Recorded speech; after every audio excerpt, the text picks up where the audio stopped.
Jeunesse et développement vous est proposé par le projet de développement des compétences pour la croissance PRODEC. PRODEC, clé pour l'emploi et le bien-être pour les jeunes. Toujours dans le cadre du Grand Chantier national des jeunes, le projet de développement des compétences pour la croissance PRODEC a organisé le mardi 31 juillet une conférence publique au profit des jeunes campeurs et campeuses. L'objectif de cette conférence est de présenter aux 250 campeurs et campeuses le PRODEC et les opportunités qu'il offre à la disposition de la jeunesse nigérienne. PRODEC est un projet qui lutte contre le chômage des jeunes. Alors, c'est un fruit de la coopération entre le gouvernement du Niger et la Banque mondiale. Et donc l'accord de financement a été signé le 13 juin 2013 pour une durée de 6 ans. Et le projet a commencé ses activités véritablement en janvier 2014. Alors c'est un projet qui a été signé pour un montant de 30 millions de dollars des États-Unis. À l'époque, c'était pour un équivalent de 15 milliards de francs CFA. C'est un projet exclusivement dédié à la jeunesse nigérienne, de 15 à 25 ans, du milieu rural comme du milieu urbain, sans aucune restriction et de toutes les régions du Niger. Le projet a été monté sur 3 composantes. Il y a une première composante qu'on appelle amélioration de l'efficacité de la formation professionnelle formelle, qui elle-même est scindée en 2 sous-composantes. La sous-composante 1, de la composante 1, si on peut l'appeler ainsi, intitulée amélioration de l'efficacité de la formation professionnelle formelle, qui consiste tout simplement à identifier un certain nombre d'établissements de la formation professionnelle formelle. Ils sont au nombre de 3, à savoir le lycée technologique de Dogondouti, le centre de métiers du cuir et d'art du Niger, qui est ici à Niamey, et enfin le lycée professionnel d'hôtellerie et de tourisme d'Agadez. Alors, quel appui apporte le PRODEC à ces établissements? Le PRODEC les appuie à se restructurer pour devenir des établissements de pointe, chacun dans son domaine. Qu'il faut d'abord, construire, équiper. Il faut élaborer la substance de base, c'est-à-dire les curricula. Il faut former ceux qui vont former les jeunes, notamment la formation des formateurs, et même former les gestionnaires de l'établissement. Voilà ce que nous faisons à travers cette sous-composante, et s'il y a du concret, c'est déjà fait. C'est un projet de 6 ans. Nous avons à peu près 4 ans et demi. Aujourd'hui, l'objectif assigné à ce travail-là que nous ambitionnons pour ces établissements-là est à près de 80% terminé, si on peut l'appeler ainsi. Donc, de sorte que, en remplissant ces conditions que nous voulons, d'ici donc 1 an et demi, à la fin du projet, quand ils vont former, on est sûr que ceux qui vont sortir de ces établissements-là sont déjà demandés par le secteur privé, donc ils seront embauchés. C'est ça l'amélioration de l'efficacité de la formation formelle. La deuxième sous-composante de cette première composante, c'est l'amélioration, si vous voulez, du passage de l'école au monde du travail. En quoi ça consiste? Cette sous-composante est mise en œuvre par l'Agence nationale pour la promotion de l'emploi, l'ANPE. C'est notre partenaire qui a pour objet d'identifier des jeunes comme vous, mais cette fois-ci uniquement des diplômés de l'enseignement supérieur et des diplômés de l'enseignement moyen. Elle les identifie. Au lieu de les laisser en train de boire du thé, ils ont leur diplôme en poche. Non, elle identifie des sociétés d'État ou des sociétés privées qui acceptent de les accueillir en stage. Ce stage est un stage de 6 mois, renouvelable une seule fois. Et chaque mois que Dieu fait, vous allez recevoir 50 000 francs pour vous donner le courage d'aller à votre lieu de stage. Nous avons fait une étude l'année passée, en fin 2017, tenez-vous bien. Sur tous ceux qui ont bénéficié de ce stage-là, ils étaient à peu près au nombre de 2500, parce que la cible prévue pour le projet, c'était de 3500. À l'époque, 70% d'entre eux qui ont été enquêtés ont trouvé un travail permanent. Ils sont restés. C'est fini, c'est le les chômeurs. En ce qui concerne la deuxième composante, qu'on appelle développement des programmes courts d'apprentissage. Quel est son objectif? Alors, elle a 3 sous-composantes. La première sous-composante, elle développe des programmes d'apprentissage rural et d'apprentissage dual, comme il l'appelle dans le jargon technique. L'apprentissage rural est destiné uniquement aux jeunes du secteur du milieu rural, pas des grandes communes. Le FAPA les identifie, c'est des jeunes donc de 15, comme je vous l'ai dit, à 25 ans, qui sont déscolarisés ou non scolarisés. Donc là, on n'a pas besoin d'un diplôme. Déscolarisés ou non scolarisés. On les prend, on leur donne donc des formations et dans le secteur de l'agropastoralisme, des formations d'à peu près 2 à 3 mois maximum. De 3 mois. À la fin de cette formation, tout naturellement, là, il n'y a pas un accompagnement pour le moment, et je vais vous donner maintenant les perspectives. Donc on les laisse, et il y a de fortes chances que s'ils appliquent le savoir-faire là, qu'ils aient une plus-value par rapport aux pratiques habituelles qu'ils avaient dans leurs familles respectives. Il y a maintenant l'apprentissage dual, qui lui ne concerne que les jeunes du milieu urbain, également déscolarisés ou non scolarisés, qui sont identifiés et qu'on met en contact avec des sociétés ou des artisans, genre des garagistes, genre des menuisiers bois ou menuisiers métalliques ou plombiers ou électriciens, chez lesquels ils vont apprendre donc un métier selon leurs désirs. Là, selon les filières, c'est un stage qui se fait durant de 1 an à 2 ans. 1 an à 2 ans. Pourquoi on l'appelle apprentissage dual? C'est ce qu'on appelle allier la pratique à la théorie. Et tenez-vous bien, durant tous ces 1 an ou 2 ans, dans le projet initial qui nous a amené ici aujourd'hui, on vous donne 20 000 francs pour vous permettre de faire les va-et-vient, parce que c'est ça le milieu rural, pour faire les va-et-vient le matin, quitter chez vous et aller chez votre maître ou à l'école qu'on vous a désigné, pour avoir un métier et qui va vous servir. Parce qu'à la fin, vous avez un certificat bien signé des autorités compétentes qui fait de vous un plombier, qui fait de vous un maçon, qui fait de vous un staffeur ou un menuisier métallique ou un menuisier bois, etc., etc. Voilà la première sous-composante. La deuxième sous-composante, elle développe ce qu'on appelle le mécanisme de la formation à la demande. Là, ce n'est pas vous les jeunes qui intéressez du moins notre projet, mais c'est surtout le secteur privé qui nous intéresse. C'est lui qui va dire, OK, moi j'ai besoin d'ouvrir tel commerce. Mais pour ça, il me faut des jeunes qui sont spécialisés qui ont telle qualification. Ils signent une convention avec nous, avec notre partenaire le FAPA. On détermine ensemble quelles sont les qualifications des jeunes qu'il lui faut. Le prérequis. Et c'est nous qui allons chercher là où les former. On peut les former ici au Niger, tout comme on peut les former à l'extérieur. La dernière sous-composante, c'est ce qu'on appelle le développement de l'entrepreneuriat. En quoi ça consiste?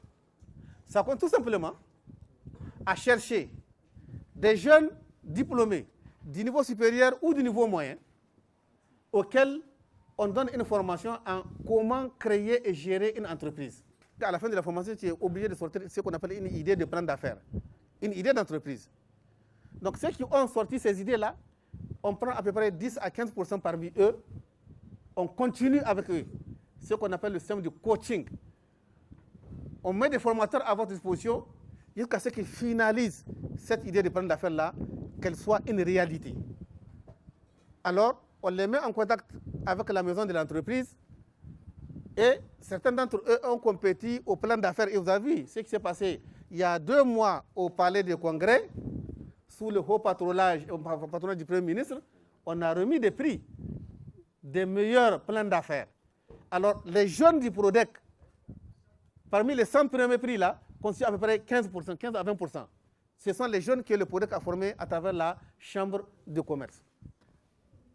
Cette formation en entrepreneuriat peut concerner également les jeunes déscolarisés et non scolarisés. C'est-à-dire du milieu urbain comme du milieu rural, y compris nos mamans, les femmes des groupements.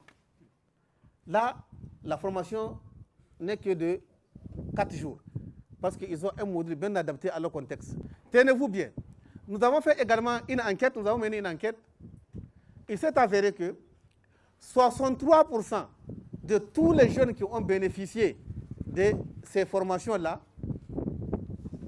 ont eu un emploi, sont actuellement employés ou ont créé leur propre entreprise. Vous voyez que ce n'est pas rien. Pour ce qui est de la deuxième sous-composante, de la troisième sous-composante de cette composante 2, c'est-à-dire la formation en entrepreneuriat, on a également fait une étude en début 2018 là, qui nous a démontré que parmi tous ceux qui ont bénéficié de cette formation en entrepreneuriat des jeunes, 71,5% sont aujourd'hui employés, par quelqu'un qui a créé sa propre entreprise. Si nous sommes aujourd'hui ici, c'est parce qu'il y a encore du chemin à parcourir pour le PRODEC. Alors, ce qu'il faut retenir de mon speech, de ce que je viens de vous dire, c'est que tous les objectifs assignés au PRODEC sont presque atteints à 90%, tous, au moment où je vous parle, c'est-à-dire en 4 ans et demi au lieu de 6 ans. En 4 ans et demi au lieu de 6 ans. À tel point que la Banque mondiale est encore revenue à la charge pour dire au gouvernement du Niger, voilà un projet, voilà une opportunité, voilà du concret, je vous donne encore 50 millions de dollars supplémentaires pour ajouter au reliquat des 30 millions que vous avez et continuer jusqu'en 2022 au lieu de vous arrêter à 2019. Et toutes les cibles qui étaient prévues dans le financement initial, qui ont été déjà atteintes, seront pratiquement reconduites dans les 4 prochaines années à venir. Donc ça veut dire qu'il y a de l'espoir. Vous, parmi vous, ceux qui n'ont pas eu cette chance-là, alors c'est l'occasion d'en profiter et de vous sortir de l'ornière et de sortir votre famille de la pauvreté. Il s'en est suivi une série d'échanges, de discussions et de témoignages très enrichissantes entre les jeunes campeurs et l'équipe du PRODEC. Pour le PRODEC, quelle est la procédure d'intervention ou la procédure de sélection des jeunes, surtout dans notre région de Tladéri? Est-ce que dès mon retour à Niamey, je serai la bienvenue et quels seraient les critères à partir desquels je pourrais être sélectionné? PRODEC, on a un cerveau, on a eu et il can dire ces gens qui ont à travers la FOFCA, ils nous forment durant 2 ans. Ils ont une attestation. Mais ils ont une formation au Canada. Pour le contrat, nous signé. Une contrat signé, je suis là en tant que maître d'apprenti. Ok, une contrat Kagaban, Halka Kuna, pourtant, dans quel monde qu'il formé quand Kuna, Didou Godinedini, atelier nous qui nous va faire, quand il nous bouquin de la Ligue du Bon, comme il vient de le dire Abdulrazak, après la formation, si on peut monter des équipes de suivi, ça serait plus mieux quoi. L'année passée, vous vous souvenez qu'on vous a certainement dit qu'on allait attribuer le marché. Et on a bel et bien attribué le marché à quelqu'un qui a été incapable. Au finish, on a compris qu'il tournait en rond et on a résilié le contrat avant de le mettre en œuvre. Au moment où je vous parle, ils sont en train de dépouiller le marché repris en début d'année 2019 là, 2018 là. Donc la promesse qu'on vous a faite, Inch'Allah, elle tiendra. Maintenant, la question d'accompagnement. Tout naturellement, on n'a pas perdu cela de vue. Chaque année que Dieu fait, nous tenons un atelier national de bilan et de programmation. Et cette question récurrente d'accompagnement n'a pas été perdue de vue. Sauf que, dans le montage du projet, on était prévu que tous les jeunes qui ont été formés en apprentissage dual, on devait leur donner des kits individuels ou des kits collectifs. On a vu que ça n'allait pas marcher parce qu'il y a un projet qui nous a dépensé qui a fait ça. Et les kits qu'on a donnés aux jeunes à la fin de la formation se sont retrouvés à Katako. Ils ont vendu et sont partis en Côte d'Ivoire.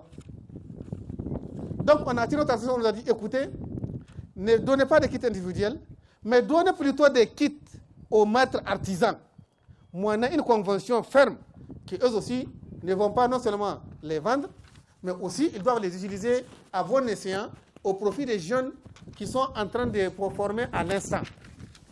Il y a un autre projet jumeau au PRODEC qui vient d'être signé. C'est vrai, ils n'ont pas encore commencé, vous allez bientôt les voir. Et ils vont s'occuper de cette question d'accompagnement des jeunes déscolarisés et non scolarisés qui ne font pas forme. Je vais répondre aux 3 autres qui ont parlé de la question des procédures de sélection. 1. J'ai mon diplôme reconnu par l'État du Niger. 2. Je suis nigérien. J'ai rempli les critères d'âge de 15 à 35 ans. J'ai un diplôme du niveau moyen ou du niveau supérieur. Qu'est-ce qu'il me reste à faire? Je cours, je vais à l'ANPE. Il va vous donner d'amples informations par rapport à ce que je viens de dire, si c'est le stage qui vous intéresse, et ils vont prendre vos dossiers. C'est une obligation. Maintenant, comme je vous l'ai dit, il y a la question de la programmation. Parce que chaque année, il y a un quota à ne pas dépasser. Ça veut dire quoi? Le premier venu sera le premier servi. Suivi et évaluation. Je vous parlais qu'en fin 2017, on a réalisé une enquête. Et c'est elle qui nous a permis, j'ai dit, de comprendre que 63% des jeunes qui ont bénéficié des actions du FAPA, qui à la formation à la demande, qui à la formation agricole, qui à l'apprentissage dual, que 63% parmi eux actuellement ont trouvé du travail ou ont créé leur propre entreprise. C'est parce qu'il y a un suivi dedans. Maintenant, chaque mois, il y a des missions de suivi qui se font avec les agents du FAPA et les représentants de la FNAN et de la CEMANI. C'est ça qu'il s'agit. Nous avons 2 types de suivi. Il y a ce qu'on appelle le suivi d'exécution. Lorsque nous faisons, ou les agents, je vais dire, font une activité, cette activité-là est suivie et les résultats sont rapportés à la minute qui suit au projet. Ça, c'est ce qu'on appelle le suivi d'exécution. Nous avons ce qu'on appelle le suivi des résultats. Tout à l'heure, il vous a donné des chiffres. Lorsque nous formons des jeunes, lorsque nous mettons des jeunes en formation et qu'ils finissent, nous ne les lâchons pas. Nous faisons ce qu'on appelle le suivi post-formation. Le suivi post-formation consiste à savoir les jeunes auxquels nous avons attribué des compétences, où est-ce qu'ils sont, qu'est-ce qu'ils sont devenus.